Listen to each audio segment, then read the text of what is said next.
Good morning.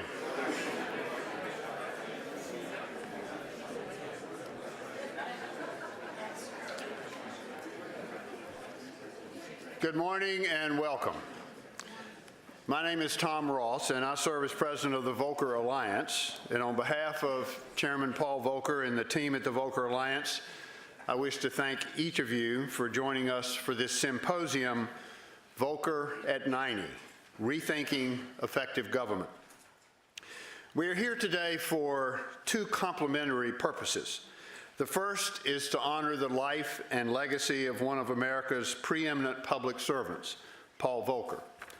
Mr. Volcker has served our nation for more than a half a century, including 30 years in the federal government. Chairman Volcker was instrumental in making historic changes in international monetary policy in the 1970s as Undersecretary of Treasury for Monetary Affairs, and guided our economy back to stability through his courageous leadership as Chairman of the Federal Reserve for 2 terms under presidents of both parties. After leaving government, Mr. Volcker's commitment to the public interest remained strong. He led an inquiry into the restoring property that was held in Swiss banks to the victims of Nazi persecution. He chaired the International Accounting Standards Board.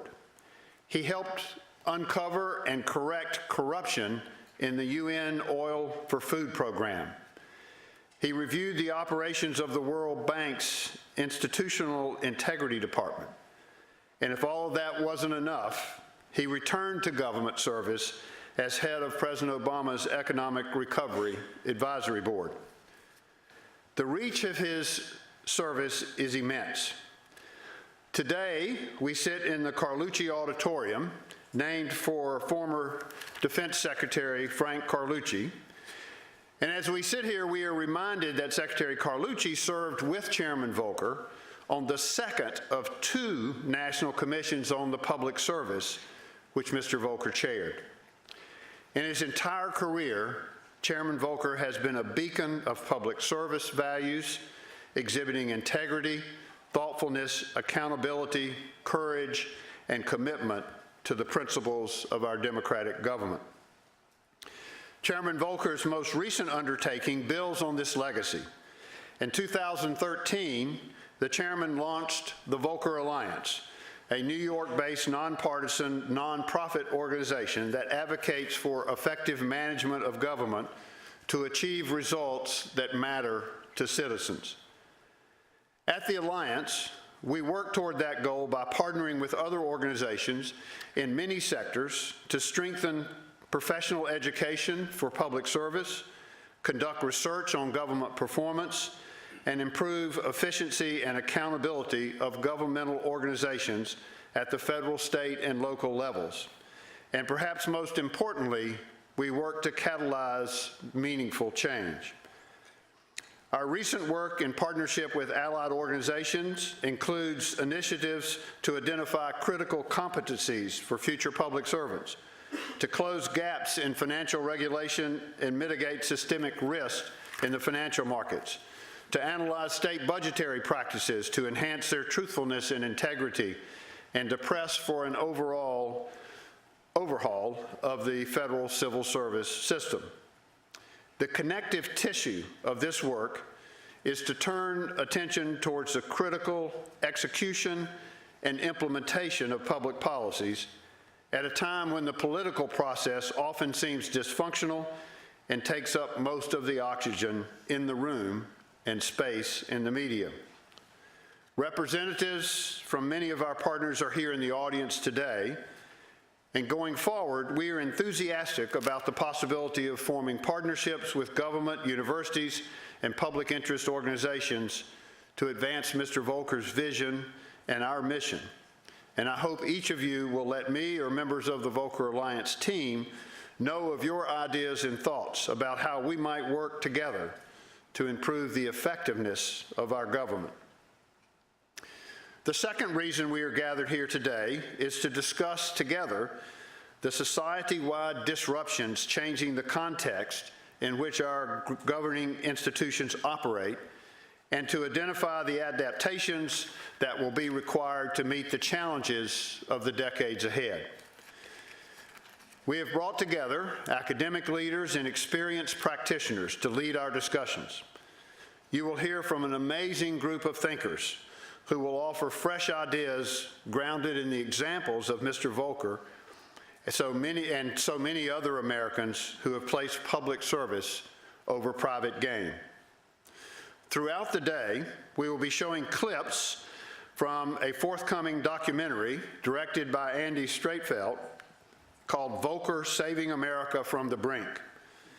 These clips will illustrate just how wide-ranging and significant Paul Volcker's career has been and demonstrate that a dedicated individual with the right tools and the right motivation can leave a positive and indelible mark on our nation's history. Sadly, Mr. Volcker is not going to be with us today in person. He is recovering from a minor procedure related to his gallbladder, which he underwent yesterday. Bad timing. Happily, it is being managed well, and he is watching us live through the wonders of modern technology and will be watching us, I promise, all day long. Probably sending an email if I make a mistake. We're also hopeful to be able to share with you some comments from him that were taped yesterday afternoon. They're still being edited, and hopefully we'll receive them in time to share them with you later today. He is as excited about today's discussions as I have ever seen him. He loves the topics that we're about to tackle, and he regrets that he cannot be here together with us in person. His absence in person will require one modification in our program for the day. The last session in which he and David Gergen were to be in conversation about what they both learned from decades of public service and where they see government going in the future will be replaced by a conversation with David Gergen, Secretary Jack Lew, and Congressman Barney Frank about these same issues. Again, I thank each of you for being here with us today. I hope you will find the discussions valuable, and remember, Paul Volcker is virtually sitting right here on the front row, taking it all in with us with a big smile on his face.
Those who know him well know that the last little piece of that clip with the fly rod is the quintessential Paul Volcker, for sure.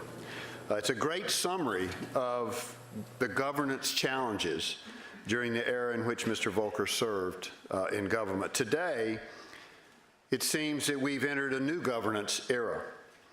While we will not know all of the dimensions and details until we're able to analyze it in retrospect, it appears to be marked in part by a groundswell of changes in the economy, technology, automation, and attitudes toward government. These new circumstances demand thoughtful assessment of the present state of our governing institutions so that we can begin to consider how we might best respond.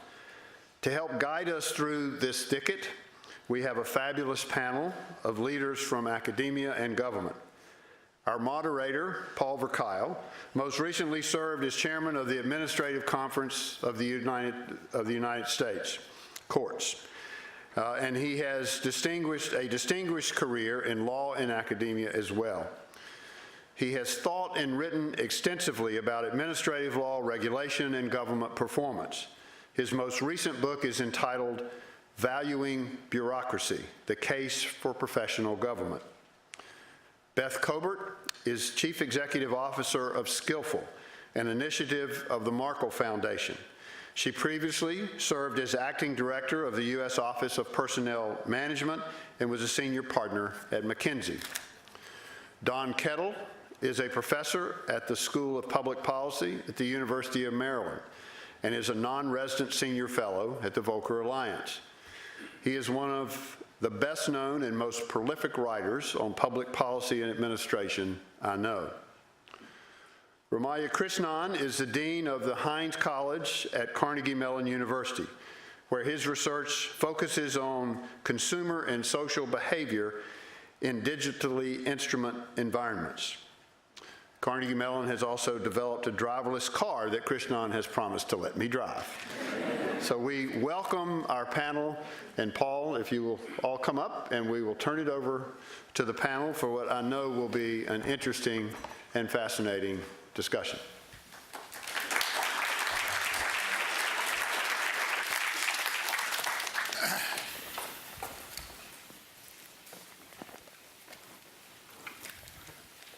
Well, team, can you hear us? Oh, good. We have until 11 o'clock, so we're going to use our time efficiently. I'm not going to introduce anyone again. Tom has already done that, but let me first thank Tom, Ross, and staff for doing a wonderful job to bring this together, and secondly, to say how much, Paul Volcker, you are missed here today. All of us, not only in this panel, I think everyone in this room understands that you are the epitome of public service. We all rally around you, and we look forward to many more times together. Now, I did write a book. Tom was kind enough, forgive the plug, kind enough to talk about. And I had, I spent time in academics, but it was a lot different to go into government and be, for the 5.5 years, chair of the Administrative Conference of the United States, whose job is a conference to bring agency officials together with members of the public who are experts in their field as a kind of public-private partnership to improve government performance. And it's an independent agency in the executive branch, so that we had a lot of movement throughout the executive branch, and I met many fine people in government, and it inspired me to say, it's about time we have to look at valuing bureaucracy. One of them, of course, is sitting right here, Beth Cobert, but many others, people who you wouldn't know, and those of you who are in government, have been in government, understand this so well, that some of the best people are the people you really don't know otherwise. But when you need an answer to a difficult question, why did this happen? They can provide it. So they are the essence of government. So the book starts out really at a topic, and I actually completed it before the election. So it was a politically, if you will, politically neutral argument that what we're forgetting is And so where do we start? And how hard was it to get a public service in the first place? I go back to Teddy Roosevelt, the first civil service commissioner, who was fighting the spoilsmen, as they were known, when we didn't have a public service. And over the years, a merit-based civil service system has become the envy of the world. We have it. We had it, I should say. Unfortunately, it's not assured for the future, which is why, among other things, we have the Volcker Alliance alerting us and really telling us that this is a crisis moment. For me, taking the oath is a significant act. I took it twice, once in the military, once as a government official, and it makes a difference. And I do think we have to appreciate the fact that when you take that oath, you are a civil servant, you first of all have to uphold the Constitution, which is very important, and this oath goes for every state and local official as well, so that it's an important demarcation between the public and the private. And one of the issues in my book is about the use of contractors in lieu of government officials. Where does that line be drawn? Frank Fukuyama will be telling us about that in greater detail, the inherent government function limitation.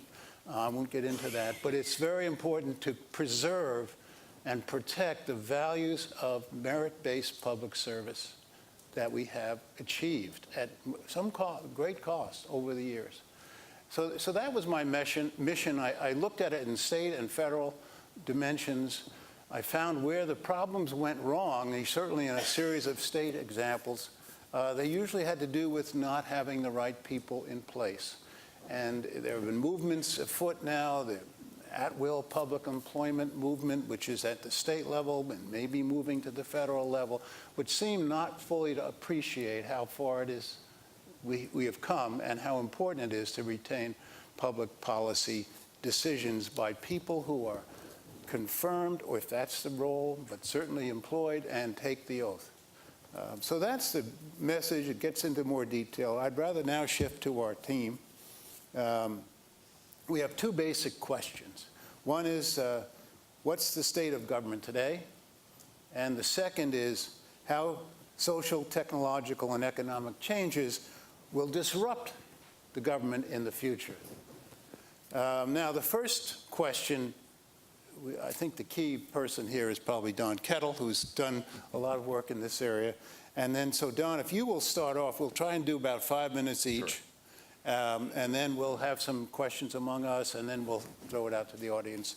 And then Beth and Krishnan will follow on with the second question, which is a little more complex, perhaps, than even the first, although, Don, you could certainly defend complexity in your part. Thanks, Paul. Thanks for that introduction. And I want to thank Paul Volcker, too, on top of that. I remember lots of conversations that I've had with him over the years, including one where he was talking about his conversation with Luther Gulick, who, for those of you who know the field of public administration, know him as one of the real giants. And he talks about the way in which he was inspired in many ways through the work that his dad used to do as a city manager outside New York City to try to bring professional public administration to the field and to try to use that to try to serve citizens. And that lesson, I think, is incredibly important. And it is important especially because of the disruptors that you talked about, Paul. But one of the things that I think, if we want to try to understand, what are the big disruptors in the future? In a sense, if we're waiting for the future, for the disruptors to come, we're too late. Because in many ways, some of the fundamental disruptions have already happened. And let me tell just a quick story to try to illustrate that. Remember back to a campaign a few years ago where there was a woman who held up a sign that's become famous, "Keep government's hands off my Medicare."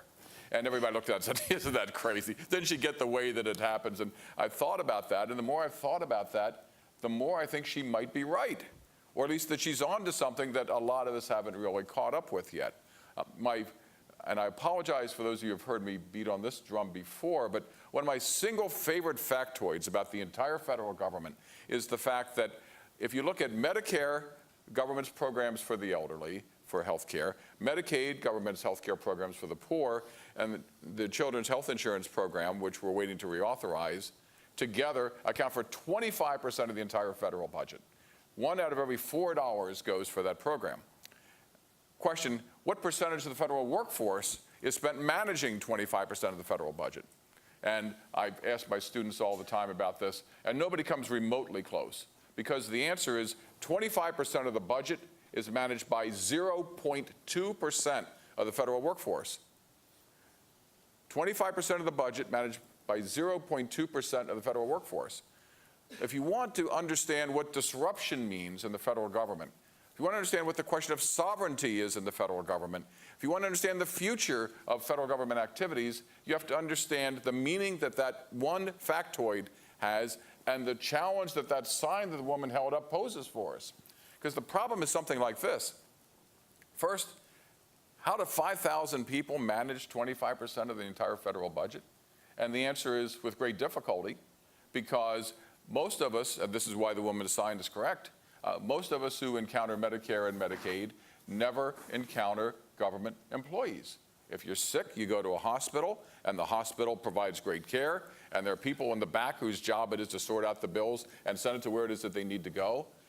In Medicaid, we have this really complex connection between the way the federal government operates and the way the state government puts in pieces. But my mother-in-law, for the last 2 years of her life, was fully supported by Medicare, Medicaid, and Social Security and military retirement. Whenever it is that she had a medical issue, she never saw a government employee. And so, in a sense, government's hands were off of her Medicare, except in the situation behind the scenes, finding a way to govern it. So we have this mixture of public and private sectors in the process of providing the services. We have the government being called on to try to make sure that the money is being spent well. We have the challenge of trying to figure out how we deal with this connection where it's not clear to anybody how it is that the program either actually operates or how it can be held accountable, and where the line of sight between the government employees managing the program and the citizens who are receiving it, and in reverse between the citizens receiving the program and their connection to government, is not clear at all. So what does the public service mean in a situation like that? How does sovereignty work in a situation like that? What is the meaning of public service most fundamentally? That disruption has already occurred. Even in large parts of the government where there are large numbers of employees who interact more or less directly with us, at the federal level at least, we have people who work for air traffic control. And boy, every time you're in final approach to National Airport, you really hope that those people are awake, because that's one of the most complicated approaches in the country, but we never see them. We see the people working for TSA on the inside, but we don't see the people who, for the most part, manage the process of getting us our income tax returns.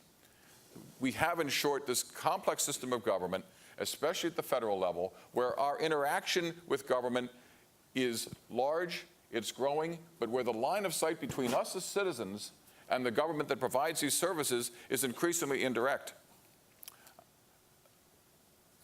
How does this work? Well, first, it's a challenge for figuring out what kind of people that we need. And one of the things that Beth spent the better part of her career, especially most recently, worrying about is how to get the right people with the right skills and the right places and the right jobs at the right time. And that's something that we've unfortunately begun to miss, because as we focus more on let's blow up the civil service, let's change the merit system, we've missed the connection between mission and merit and the public service. So we need to figure out how it is we connect that better. Second thing is, how do we get leverage, if you're a government manager, if you're a government leader, over this vastly complex public-private nonprofit system that's responsible for what it is that actually produces services? And the challenge there is trying to find ways of, in fact, thinking about government leadership and management as this process of leveraging really complex partnerships, which increasingly determine the way in which things work. It means the reliance on technology. It turns out that not too long ago, people who work for the Centers for Medicare and Medicaid Services, this magic agency of 5,000 people who managed 25% of the budget, went out, did an investigation, and found more than $200 million worth of fraud in the Medicare and Medicaid programs. How did they do that? And it turned out that they used big data analysis, and they followed and tracked the way the money was flowing, and they started noticing patterns saying, that just doesn't look right. And in the process, then, they end up drilling down, drilling deeper, and use data to try to find ways of managing the stuff that didn't look right and wasn't right. And they got our money back. And so it's increasing reliance on technology increasingly in the role of government. In the middle of all this, most fundamentally, I think, is this fundamental question of sovereignty. What is it that government does, and where does it get its power, and how does it act on our behalf? How is it that government has the capacity to exercise its sovereignty? Because we used to solve these problems by trying to draw really neat boundaries, which we can't do anymore. How do we use technology to try to deal with these big disruptors? And fundamentally, how do we, as government, think about how we connect ourselves to citizens, and how do citizens exercise their citizenship to connect themselves more directly to government? And as we blur these boundaries, those fundamental challenges of sovereignty on the one side and legitimacy on the other really constitute the core of it. So there are lots of ways where we might be discouraged, but a lot of what I've said I think is incredibly exciting and is the future of governance in dealing with these big disruptors and dealing with the problem of how we get government's hands and understand where government's hands are on our Medicare. Thanks. Thank you very much. Well, Beth, the disruptions, I think Don has already led down that path, but So I think Don has, can folks, is that on? Yeah. I think Don has teed up a number of the big disruptions that are reshaping government and frankly reshaping the whole economy, right? The way if you think about technology, I don't think there is a single job in government. I'm not sure there's a single job anywhere where we don't use technology in some form today. We've all checked our emails. We probably use GPS to get here if we needed it or called an Uber. And so as you think about that, it both requires a degree of skill in terms of understanding technology, applying technology, making it responsive. It requires and creates real opportunities to make government more effective. If you actually understand the patterns of prescribing or payments in Medicare, you can figure out more quickly and more effectively if something looks off. And so I think there is a real opportunity for technology and data to give people more real-time feedback that will allow them to adapt. And I think that's a really core question. The other question related to that is how do you think about individuals, and individuals, many of whom I think retain a passion for public service. People talk about millennials, but if you actually look at the surveys, there is a real sense of contributing and contributing back to the community and to the idea of public service as a means to do that. I think the challenge is figuring out how to translate that in a world where we do retain the core elements of the merit system. And those are basically, we should hire people based upon their competence and ability to do a job, not on a political connection. We should make that decision in a way that is fair, that actually enables a fair basis for that determination so that you get a public service that is representative of the people you're serving, because you don't have those pieces. Those principles are there. It's how do we make it keep the principles while, frankly, taking away some of the process that has probably gotten too complicated to actually deliver against those principles. And in that way, you can bring people in and think about how can you enable them to have the impact. That's what they come to public service for. So it is thinking about the people. It is thinking about using technology and data to connect to citizens, to enable individuals in government to see earlier what's working and what's not, and to be able to respond. And that does take things like investment. I spent a long time in the private sector and watched lots of companies digitally transform, and you can't get from here to there without some investment. Actually, usually a lot of investment in the IT and infrastructure to enable you to change the way you do your business. And it is hard to make that kind of investment in a world where you either don't know what your budget is for next year, X number of days before the fiscal year ends, or you've got to make some investment to do that. And I think that is one of the challenges we've got to figure out from a fiscal and budgetary perspective, as to how do you make those changes that will enable you to be efficient in the long term, but actually take some investment up front. great. Krishnan? Thank you. Good morning, everybody, and thanks to the Volcker Alliance for convening this. Both Don and Beth, I think, have set the stage for some of the key issues surrounding the fundamental changes that technology is causing in society. I want to take a step back and make a couple of points. The first is that, I'm the dean of a college at Carnegie Mellon that's both a college of information systems and a college of public policy.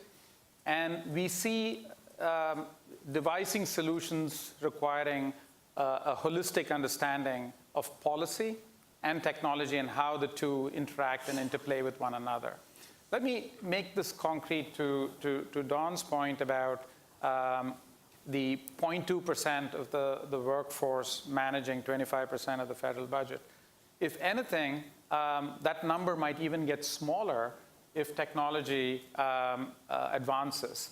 So for instance, we live in a world today where we have Siri on our iPhone, we have Alexa at home, and Tom mentioned the autonomous car.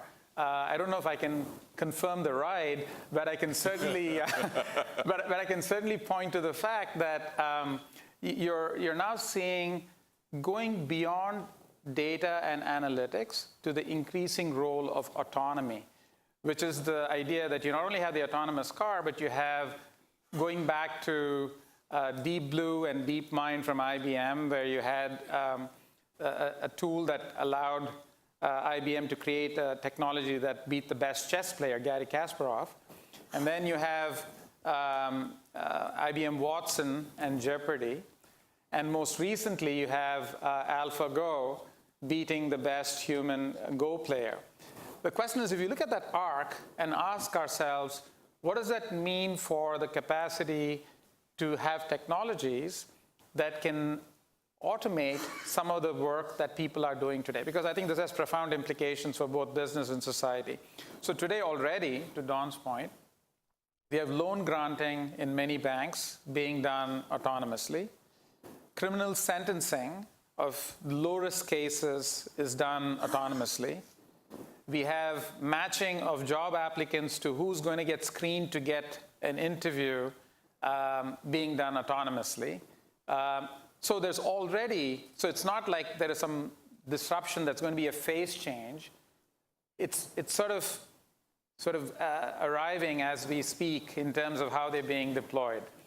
There is a technology called robotic process automation. This is sort of allowing for transactional, process-oriented work to be automated.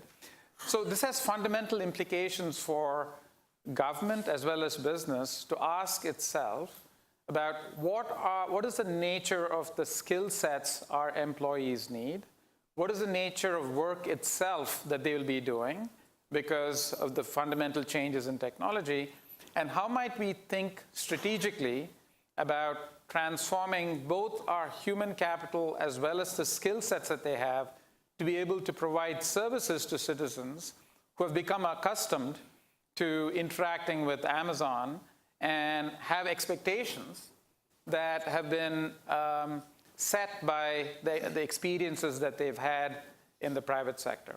So I think the challenge for government on the one hand, I think, is to ask itself the question, how will these fundamental technological changes, what implications will it have for the nature of people we need to have, the skill sets they need to have, and how might we invest in creating the appropriate skill sets that we can allow for government to deliver services efficiently and effectively. We're doing projects with the state of Pennsylvania, for instance, on the opioid crisis. There, as Beth was pointing out, there are lots of examples how you could use technology and data to be much more efficient and effective in the delivery of very important and critical societal services that government is doing an amazing job with. There are examples in the city and state context, take mobility, for example, where you have public transit coexisting with privately provided services, from ride-hailing services to ride-sharing services. There's a whole plethora of providers that need to be coordinated. And there are very fundamental questions now being asked. by city governments about how do we manage a service that's being provided to citizens, but we don't provide the service by ourselves. It's sort of, there's this coordination task. So it's a different kind of problem. In the first case, it was how do we deliver opioid crisis support and interventions more effectively. The second is a coordination kind of problem. But each of these different kinds of problems demand, I think, a set of skill sets and a capability that currently we need to think strategically about how to build those capacities within government. Finally, I was mentioning this to Judith in the morning when we were taking the bus ride over. If you were to ask yourself, which president convened a blue ribbon panel on technology and automation and the loss of jobs? It was LBJ in 1964, okay? So if you think about this issue of technology and automation, what are the implications for jobs? Because this is about the future of work in a fundamental way.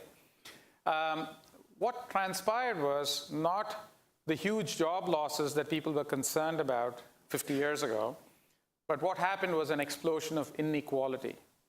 And that was on account of the skill bias that technology induced, where it rewarded certain sets of skills much more so than others. So I think the same kind of issue, we'll have to face that again. We have another technological revolution, so to speak. It's called the Fourth Industrial Revolution, if you buy into the World Economic Forum's way of thinking about it. And now we are asking the same kind of question, which is this going to result in fundamental rethinking and reshaping of the labor market in foundational ways, which of course will affect government as well? Or is this something that can be addressed by focusing on inequality and by providing people with the appropriate skill sets to address and make them better capable of competing in the labor market? So I think there are a number of threads here. One is technological, the other is social, related to inequality, and the other is fundamentally economic because it sort of brings these elements together. And I look forward to the conversation we're going to have. So Paul Light, who just wrote a paper for the Alliance on the true size of government, said we are living with a blended workforce, which means we may have 2 million civil servants at the federal level, but we've got 2 or 3 times that in terms of contractors and grantees who are also part of the process. And one of the complications for us is to accept the idea that we do have a blended government, which is one of the reasons why I looked into this deeply, and yet not lose control of managing government. The sovereignty aspect, Don, that you mentioned, is so essential. The people who come into government have to have a continuing role, but they're increasingly managing the work of others who we don't bring into government directly, but whose expertise, and especially in the areas you mentioned, Krishna, is so important. We can't afford to buy it. We have to rent it, or we have to use it partially. And that changes government. So I just wanted, my question just briefly to you is, A, how do we get the attention of the right people in our separation of powers society? Because we've got Congress, we've got civil service reform, which has to be Congress, and we've got the executive branch, which has to manage the day-to-day forces, and we even have to use the judiciary occasionally on management issues that get that far along. Do we have a quick kind of response to that, and then we'll throw it open for others? But Just let me respond in 2 ways. One is a piece of good news, which is that I think the next generation of students coming along get this. Mm-hmm. And I had a student afterwards come up after my class yesterday, and she pulled out this long set of bullet points that she had put together on the role of artificial intelligence in governance. And she was teaching me stuff that I didn't know. And she gets it. And she was from China, talking about issues going on in the Chinese in the Global Forum. And there's stuff happening out there more broadly that our students are riding the wave on, for starters. So there's profound hope. But the challenge is that the basic instinct in Washington in particular still is to find a box to put these problems in, to find the committee or the subcommittee jurisdiction that will be there, to define the pre-existing precedent and the rule of law that will guide it, to try to find the government agency that owns it. And the basic problem that we've got, to follow what it is that Christian has said and to try to deal with the challenges that Beth has talked about, is to try to find a way to, yes, keep our system of government that is founded on this question of legitimacy based on drawing these boundaries, fighting over them, but based on boundaries, to a different kind of approach to government that really focuses on the strategy that you were discussing, Christian, which is how to try to use government to leverage activity and developing processes and structures and a rule of law that goes behind it. And that's, in a sense, we know where the future is. What we don't know is how to get there. Well, I think there are two relevant issues here. I would like to add another element to the hybrid that Paul mentioned. In addition to government workers and contractors, increasingly you're going to see the need for both of them to have to work with intelligent agents in their organizations, learning how to, you've seen these ads on TV where there's this lady sitting at a desk and there's Watson sitting next to her and she's having a conversation and they're actually working. So I think there is this hybridization of the workforce where you're going to have increasing use of technological agents in addition to contract workers and government services and government workers. The other, I think it is a different point is the notion of a career has changed fundamentally. You don't join an organization and I've spent 28 years at CMU. It's unlikely that that's going to happen. If I look at our alumni, they zig and zag between the private, the public, the not-for-profit sectors. The increasing emergence of platforms like Upwork that have emerged, you can now find people with a great set of skills and work experiences listing themselves on a platform like Upwork, where they're then pulled in as contractors, as independent contractors, not by a company that sort of makes them available. So I think we're moving into a world where we have to recognize and face the fact that the notion of a career is going to be different. And we need to make the public sector a compelling destination of choice by virtue of the fact that if you go there, you're going to get a really remarkable set of skills that are going to help you not only on your journey within the public sector, but elsewhere as well, but also a very interesting set of problems that you're going to work on and the kind of impact that you might be able to have. So I think those are important facts to take into account. I was going to pile on one topic. First of all, I completely agree with this concept of mobility across a career. But if I think about the broader question you've posed, to me, one of the challenges is trying to think about in a government context, how do you create enough flexibility, but yet still retain the oversight and control that both respect the separation of powers and also provide what I think what we as citizens demand of our government. And an analogy, if you think about IT development in a waterfall era where we would lay out all the pieces of the program, and the reason that was done was because the way the technology worked, it was the only way you could get to the end. In the current world, the technological tools that are available are much more nimble, and so you can start to build prototypes and iterate and iterate.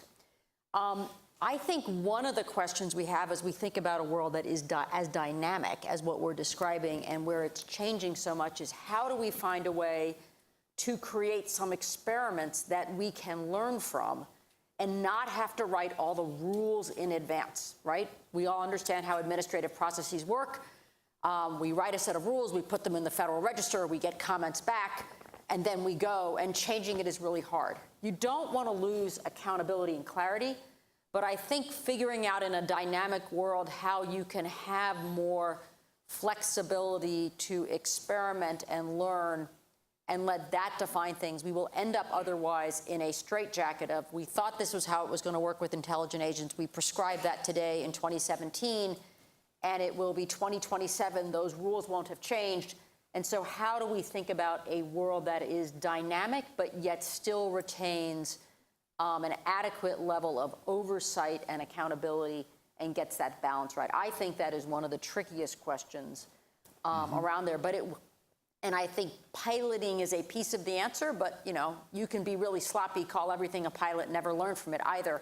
But I think that mental change in model of a more agile yet responsible approach will be one of the important ways we navigate through this in the end. And if I might make we have a Center for the Future of Work, and I think the opportunity for academia to partner with organizations in the public sector around this question of how do you do this coordination, or how do you get leverage, the points that Don and Beth have made. There's a real opportunity to conduct research to this change from the waterfall to the agile model, which is what Beth talked about, of how work gets done. And does that really end up in higher levels of productivity and improvements in efficiency and effectiveness? Those are the dependent variables. And the question is, does this intervention actually change?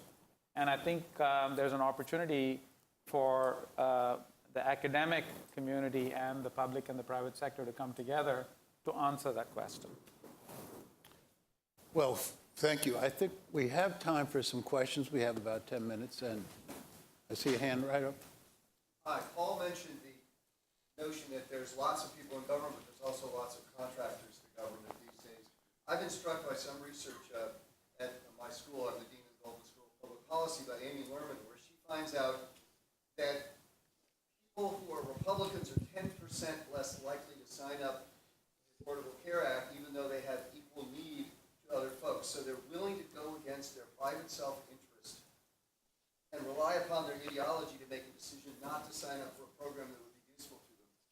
Furthermore, when she does an experiment and takes people and assigns them randomly to healthcare.gov versus healthsherpa.com, people are 20% more likely to sign up when it looks like it's a private site.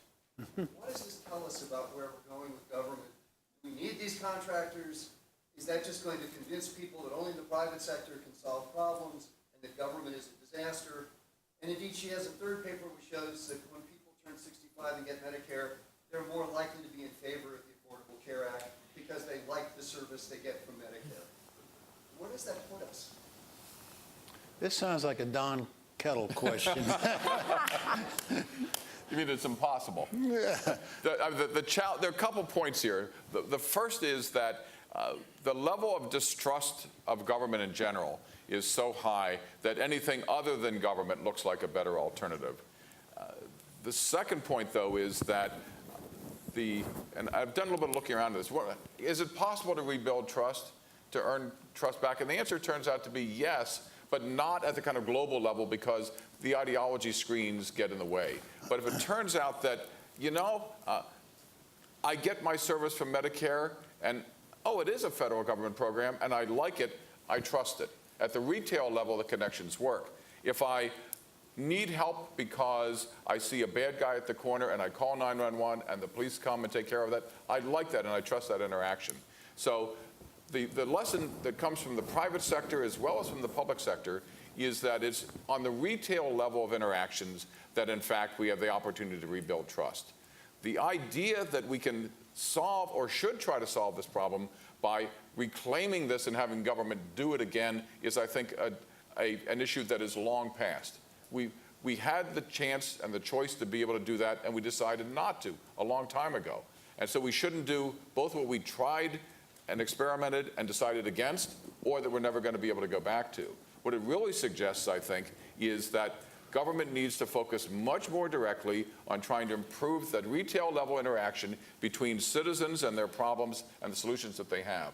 And it redefines what government's role is in getting those problems solved without necessarily paying that much attention to who it is who owns the solution, since increasingly nobody's going to be able to own the solution.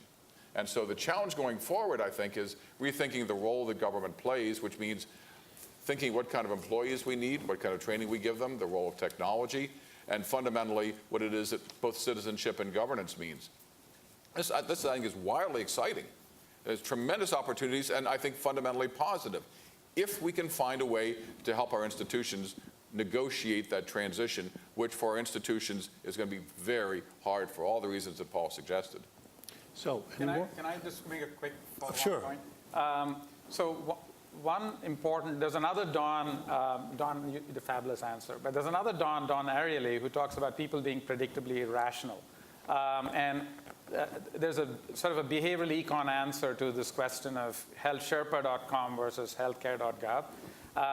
So there are framing effects that are clearly relevant. And the series of papers you referenced are a very nice piece of work. The other piece itself is, why do you have this problem? Which again is, I think, a consequence of, there's this term called the filter bubble that has emerged, right? That if I'm on Facebook, if I'm on Google, I get only to see the news that I'd like to listen to. I only am connected only to people I'd like, are similar to me. So we are all sort of placed into these bubbles that are siloing us, and that leads to this inability to break through and have a set of opinions about the fact that, you know, this program might actually have value. That's another aspect of the societal consequences of technological change, which comes in the way of people understanding what the value proposition is of these government programs as well. And that's a much harder issue to address. Let's just get another question we could. This is Jack Knott. I'm the Dean of the Price School of Public Policy at the University of Southern California. I'm really intrigued and I think it's very important, all the issues of technology. I actually gave a talk in Singapore last week on technology and governance, but I want to ask something a little different. I have spent some time working with NASPA on getting the best and the brightest into public service and through internships, et cetera. One of the issues that became a salient issue in that none of you have mentioned, and that is really the role of labor unions in the civil service. They were actually not all that excited about having master's degree students come in and do internships in the federal government. They actually opposed that kind of program. At the state and local level, my experience is that labor unions are very political entities.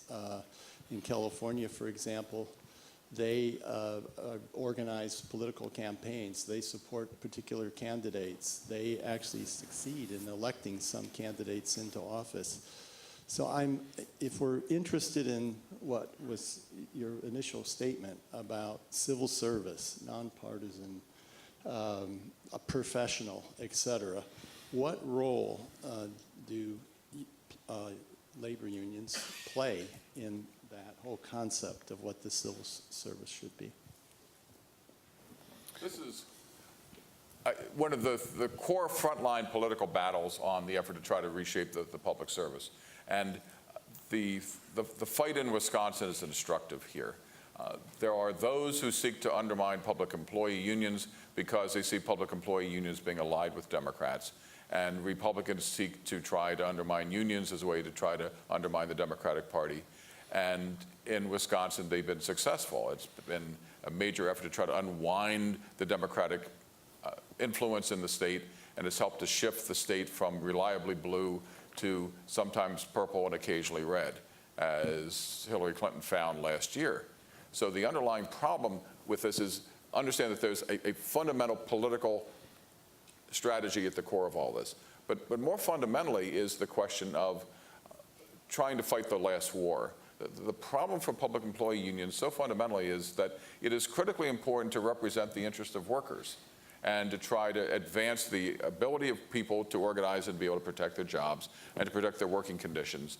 But to the degree to which it becomes an impediment to the kind of transitions that are needed, especially in bringing new workers into the workforce, it is to that degree a really serious problem.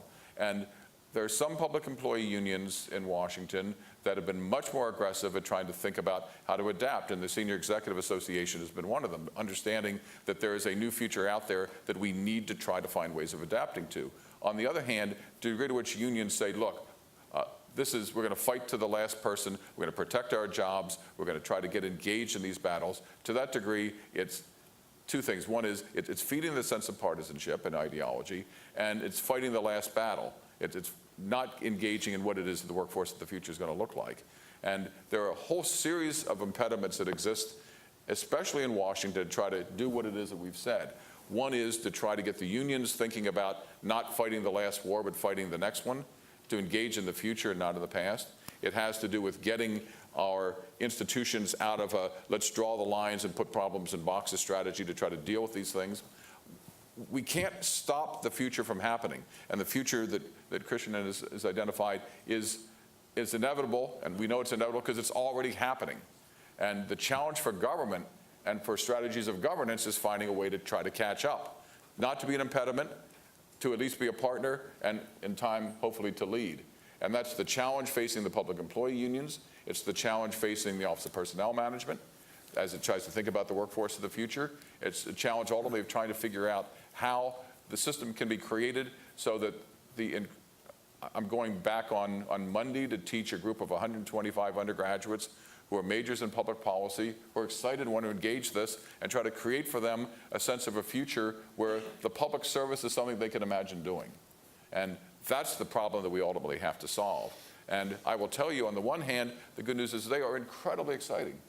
I have a class this size, and I don't know when you were just mere pups in undergraduate classes, if you would ever raise your hand. But when I was there, when we were taking notes on the walls of cave with chalk, that nobody would ever do that. And I get to the point now where I can't stop them. Hands are shooting up everywhere. They want to get engaged. We talked about gun control in class a couple weeks ago, and I got an email from a student yesterday saying, I've been thinking about this nonstop since, can I come by and talk? They are about as engaged as you could possibly imagine.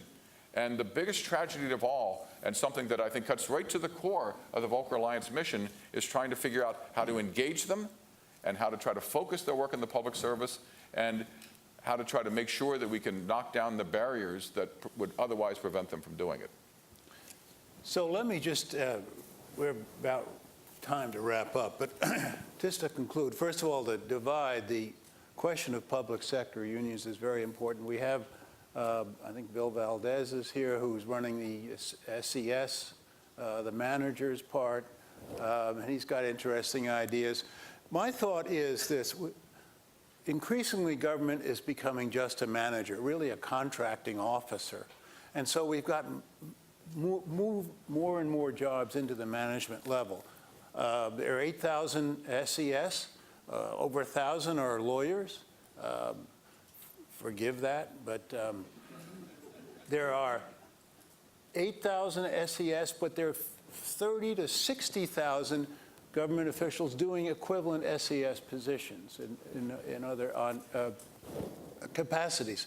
So these are the managers we're mostly talking about, is the ones who can make transformational change. That can only be done, certainly through a civil service reform, with the cooperation of the union workers, who are very, not surprisingly, as they should be, interested in their own situation. So bringing that along is a crucial dimension. The two sides, the managers and the workers, the employees, are all important government officials. The other dimension, which has been, we can do things without civil service reform. The Intergovernmental Personnel Act, which allows you to bring people from not-for-profits into government for a year. I used it very effectively for several years. You can get good minds from the Heinz School or Maryland, wherever they are, and bring them in and help invigorate an agency. That should be looked at. The thought of, well, 18F, which is the idea of bringing the Silicon Valley techies in for a while, which Beth was very involved with, is also another idea. I mean, the things can be done. Short of major change, and hopefully in the course of this, we'll get to have a good dialogue between all the sides, and even on the sort of, at-will public employment folks. There have to be recognizing that you cannot run a government with people who aren't committed to it, and have the institutional knowledge, the merit-based appointment, and the experience to deal with this complexity of public service. So it's 11:02, Tom.